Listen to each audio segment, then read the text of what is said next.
Good morning, everyone. Now we're live. Now we're live. So, episode 5, creating a sleep routine for better rest. It's like a benchmark episode. Episode 5 is like a benchmark. Yeah. Yep. That's one more Creating than a 4, sleep one less than routine 6. for better rest. Everything. The thing that's been our main goal the past 5 episodes has been getting people into routine and how effective routines are. Yeah. Routines and systems. Sure. Right, and building that routine about, through every day of your life. It's not just, a little one and done thing. Yeah, it's gotta be. These are all things that you do literally every day, and sleeping, if you're an 8-hour day sleeper, that's a good chunk of your life. That is. It's a huge one. Even if you're a 6-hour day sleeper, it's a huge chunk of your life, right? So that's a third of your entire life. It is. It's one of the most important things that we do. So today we're going to be talking about our sleep routines, and I'm thinking, what we want you guys to do is, as you listen to this video, just pick out the one little thing that you might not be doing now that will help you out in the future. So, Talon, you want to walk through you get home? Yeah, if I get home, I have a busy day some days, so, I have to get a bunch of stuff done before I go to bed and make food and stuff like that. But when it comes time to sleep, I definitely want to make sure that I'm sleeping clean. So I shower, and also having a made bed. And that kind of goes back to what we were talking about the other days, like when you wake up in the morning, make your bed, David Goggins, right? Yeah. And I don't know, I feel like that just kind of sets the mood for it's time to sleep. And at least when you want to go to bed, it's all set and ready for you. I think all through college, I never made my bed unless my mom was visiting my place, right? But, a lot of times, when you sleep and you mess up all your covers and stuff, your comfort ends up in a giant pile, and then you want to go to bed and you're like, man, I can't even go to bed yet. I need to rearrange everything. Set yourself up for success. And then the two things that I do that are scientifically proven to help with sleep is I always make sure I try to sleep cool. So that means make sure that maybe I leave a window a little bit open. I don't necessarily like having a fan on all the time, but making it as cool as possible in the room without being uncomfortable. This helps you get into a more natural sleep state. And then also getting into the habit of sleeping on your back.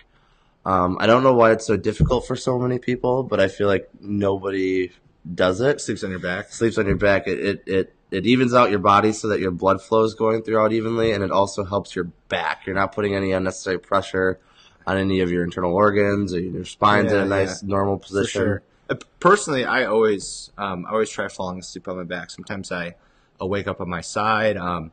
Definitely don't be sleeping on your belly. Yeah, that's right? the worst. Belly's the worst. Yeah. Side is okay, but make sure that you have proper support. I actually have a pillow that will go between my thighs that kind of makes it so my hips don't hurt the next day, right? So I'm sitting at a desk a lot. Jiu-jitsu helps even that out, but still spending 6 to 8 hours of sleep in a bed, in a bad position is gonna mess your body up a little bit. So buy that $15 pillow on Amazon, stick it between your legs, no matter how weird you look. And I think one of the other things that I do make sure is that try to stay off your phone before you go to bed. Try to do the least stimulating things as you possibly can. And if you do need your phone, most modern phones these days have a blue light filter, and that would be very, very good to turn on, especially in the later hours of the day. Absolutely. Cool. Yeah, I like it. It's kind of what I do. I just make it cold. Sophia complains, but yeah, I think cool is really important too. I have a Nest thermostat. I invested in one of those, and I go to bed at 65, 67, but an hour into my sleep, it starts dropping it down to 61. Oh, really? Which is nice. Because, a lot of regular old school thermostats, you can really only set one time block a day where you want to change the temperature. But it's nice because I go to bed and I'm warm in bed. And then, as night goes on, as the outside gets cooler, my bed still stays warm. So not only do I sleep better, I actually save on electric or gas too. Huge fan of the Nest. I have them everywhere. And even if you're like me and you rent, just buy a Nest, plug it in, and take it out when Does you leave. it work like that? So I rent a upper of a house. Okay. So yes, it does. Gotcha. If you're in an apartment and you have maybe one of those radial thermostats, probably won't work. Probably won't work. There is this thing called I just saw it and I was super interested in it. It's called a chili bed, I believe, or chili sheet. Oh, I think I've seen. But it's like yeah. it's like a mattress pad that has like essentially like a heater and an air conditioner hooked up to it. Yeah, I'm all about that life. For queen beds, it's like 2 zones. Yeah. That's really cool because it said it can get up to temperature in like 5 minutes. That's awesome. And bring it back down, and it will keep your bed to the degree. I'm one of those, and monitor your body heat too, right? So it doesn't just look at the heat that it's putting out; it looks at the heat that you're putting out. Yeah. To keep it balanced, right? Whereas like a heated blanket, you set it between 1 and 10, it doesn't change. Like it doesn't monitor as you get insanely hot. I'm like that. I'm like the dad from that Terry Crews from Everybody Hates Chris about the heat. So I'm like, why is the heat still on? My Nest does never have the heat on. No. Sweatshirts all the time. And then I have Sophia and Nick to even it out where they always want the heat on. So yeah. Well, a good 2/3 of the time the heat's just off. I use my heat and air conditioning so much, between living in crappy houses all through college and stuff, never having an air conditioner. I moved into this place, I'm like air conditioner on all the time. Like I don't care if my electric bill's $250 a month. Like I'm comfortable. I feel great all the time. I'm not like, oh, it's so hot or, oh, I'm freezing. Yeah. Luxuries in life, man. Luxuries in life. It's part of adulting. So let's control the thermostat. Yeah, let's get into Perry's. All right. So my routine, right? So I'm usually at the gym till 9:30, 10. I have like a half-hour commute home. I have to eat. I have to shower. By the time I do all that stuff, and it's like 10:30, 11 o'clock at night. I don't know if you guys know me 100%, but I move at 1,000 miles an hour, and my brain is always moving at 1,000 miles an hour. So a problem that I used to have is just I'd always have so much stuff going on in my head that like I lay down and I think about sleeping, and then I'm thinking about like, okay, what's my next thing for the gym, or what jiu-jitsu technique am I working on in my brain as I fall asleep, right? So I do a lot. So the biggest thing that I need to do is find a way to wind down. And how do I take myself out of going, 110% in my life and stop that so I can actually go 0% and not think about anything, let my subconscious kick in and sleep. One of the 2 best things I found, and you guys are definitely going to want to write this one down, is 2 apps for your phone. One of them I'm sure you guys have is a podcast app. Not necessarily my favorite one. I'll tell you my favorite one in a second, but a podcast app, and get the podcast Sleep With Me. It's a guy who has a super monotone voice who tells a story for like over an hour, and he changes topics every like 15 seconds so you can't keep up with him. So by listening to it, it really pulls you out of your own thoughts that you have. You have the thoughts that he's talking about, but he switches stuff so much, and he kind of like internests stories that your mind gets confused, and I just fall asleep. That's funny. It's crazy. That's pretty cool. It's crazy. I'm going to have to check that out. Yeah. My favorite app, though, they have a free version and they have a paid version. It's called Pizziz. It's Pzizz. And this is like my go-to. My girlfriend loves the Sleep With Me podcast. Okay. I love Pizziz. It's my jam. So what Pizziz is, it's a guided meditation, but it's very custom, I would say, right? So it has some like background noise, like oceans or like breeze through trees, your typical like sleep sounds. And you can pick this? You can man, there's a list of like 15 different sleep sounds. Okay. And you can have it be random every time you play it. You can pick the one you want. Or my favorite is I actually have it shuffles as it goes on. So like if I have this set for like an hour, it's not the same like oceans for an hour. It might change to a different one. So if oceans isn't working for me, maybe the next one is. And it's nice because you can set it to be completely custom. So there's also a guy who gives you a guided meditation. And I don't know how they do it, but the guided meditation is different every time you listen to it. So it's not the same guy saying the same words. I think what they have is they have a bunch of like intros and they have a bunch of like middle parts. And every time you play it, just shuffles all that stuff up. So it's not like I'm falling asleep to the same thing every night, even though it's really the same thing every night. And you can completely customize, how long you want the guy talking for, how long you want the sleep sounds going for.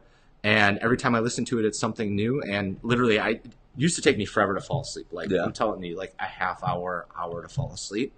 I am out in 5 to 10 minutes. It's crazy. It's crazy. That's pretty nuts. I go to bed with 7 hours in front of me asleep. Yeah. And I get a true 7 hours. It's not, I went to bed with 7 hours and it took me an hour. Well, so how many people, six, many people go to bed, planning 8 hours and then spend, 3 hours futzing around and fussing and actually only get 5. Yeah. So that's kind of one of my biggest things for it. One of my other important things whenever I sleep is making sure that the room is like pitch black. Well, yeah, that's a good one. That's 100%. So I'm telling you, like, door shut. Yep. Blackout curtains on the windows. Amazon Basics. Yeah, I can't do it. Super cheap. I think it's especially tape over any lights. Like if your TV has like a standby light, or maybe your internet modem's in your room or whatever it may be. Like, put electrical tape over that stuff so there's not flashy lights everywhere. Next level, take your television out of your room. Dude. Because you shouldn't be watching TV in your bed. The only thing you should be doing in your bed is like sleep. Like, because that's what's going to train your brain to be, okay, I'm in bed, it's sleep mode. Not I'm going to be playing PS4 and watching Netflix. And parents, that's a killer tip for you guys. Make sure your kids are using their bed for sleep, right? Video games, get them a video game chair, whatever it may be, right? Homework, that should be done at a table, right? You want to set these positions in your life for what they're meant to be. It's huge. So your brain doesn't get confused, right? Yep. And that's actually they found that's like a big one for sleep problems is people with televisions in their room or people who play video games or do stuff in their bed. Yeah. Like the more that you do in your bed other than sleep, the harder it's going to be to get sleep out of it. Right. And one big thing on sleep is, right, it's not the quantity of sleep, right? Quantity of sleep is important, right? You need more than 3 hours of sleep, but 6 hours of quality sleep is going to beat 8 hours of crappy sleep any day of the week. And then you get 2 extra hours of your day to rise and grind, to power out your Eisenhower matrix. You've been loving that. I'm all about the Eisenhower matrix. I get people like, it's such a good organizational tool. People literally message me all the time, like, "What's your Eisenhower matrix look like today?" I'm like, "Dude, I got it all the time. It's always written down." And I think back to the blackout curtains, more important for people in cities, or if you're, for sure, if you're working third shift, we are naturally diurnal creatures. We don't really want to wake up and be up all night. So do the best you can to or even just like yourself. When I travel, I take an eye mask with me, right? Yeah. A lot of times the hotel rooms, you're going to be facing something that's super bright. I take one of those sleeping eye masks with me. Okay, it typically falls off halfway through the night, but I get to bed super quick with it. It's it's one of the best things that helps me with my sleep. Now, a big thing that a lot of people don't think about that you really should is just investing in a good mattress and good pillows, right? Everyone has a mattress that, you've potentially had for like 6 years. I don't even know how often you're supposed to replace them, but man, getting mattresses is cheap and easy nowadays. Like, everyone on their own brother will ship it to you for like $600. We'll ship you a giant foam one and it comes all rolled up. That's what I'm looking at investing in, is one of those purple Ghost or what's that other one? The third one. Nectar. There's Nectar. There's Casper. So, Casper's the ghost one. Yeah. Shout out to everyone who's watching this. If you see this, if you have any reviews or opinions on any of those, I'm due for a new one to your too. Door mattresses, let me know what and why, and then maybe we'll do some live reviews when I get one, because all of those have like 60-day some have like a full year return policy on them. So I might just do 3 years living off that. But for real, you spend potentially a third of your day in it if you sleep 8 hours. I don't need 8 hours of sleep because the 6 hours if I get there solid, right? But you spend a third of your day in it, invest in it. It's like, your office chair. If you sit at a desk job and you're in your chair 6 out of the 8 hours you're at work, like, don't sit in a chair like what I'm sitting in right now. Right? Sit in a nice ergonomic chair and ideally get your work to invest in one for you. Yeah, that's right. Whatever you can get your work to pay for, get them to do it. Always. Pro tip, extra hack of the day. Wait, do I have to buy you something now? I'm not buying your mattress. Oh, come on now. But yeah, that's really my sleep routine is, finding a way that I can wind down quick. And it's really, those apps have been a game changer. And, Yeah.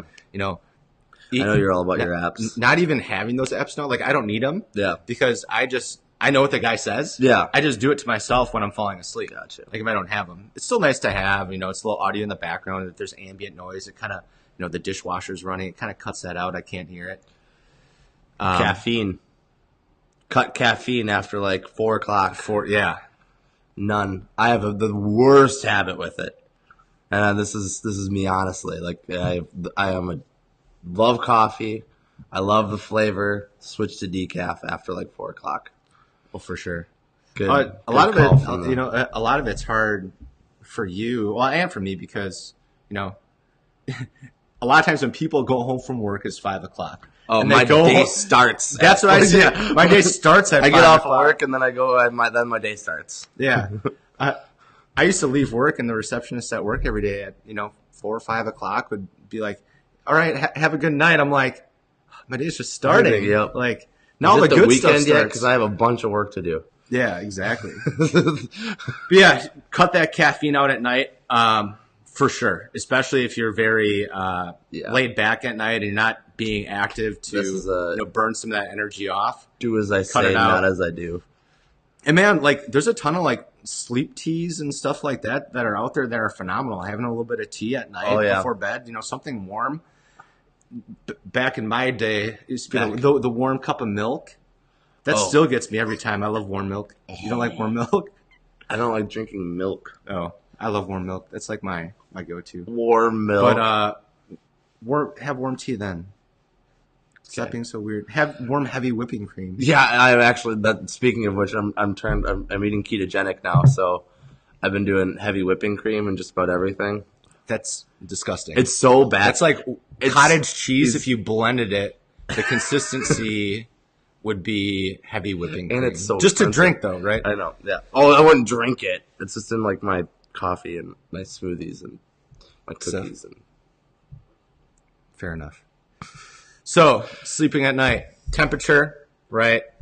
Quality. Try to find that good bed. Try to find that good sleeping position for your body. Cut that caffeine out before bed. Find something to help you wind down, right? Get your thoughts off the day. Get the TV out of the bedroom. The environment, right? You want to build your environment for sleep. Yeah.